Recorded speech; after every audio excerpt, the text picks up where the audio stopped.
चित्रकूट के घने जंगलों में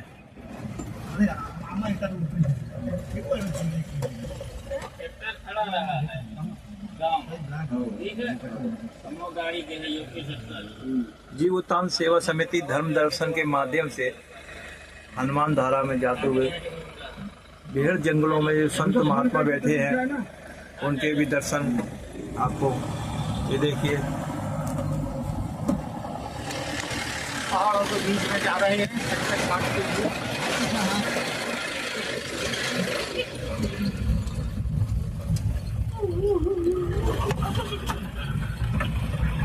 रास्ता चाहे जैसा भी हो, 20 साल से यहाँ चल रही है गाड़ियाँ।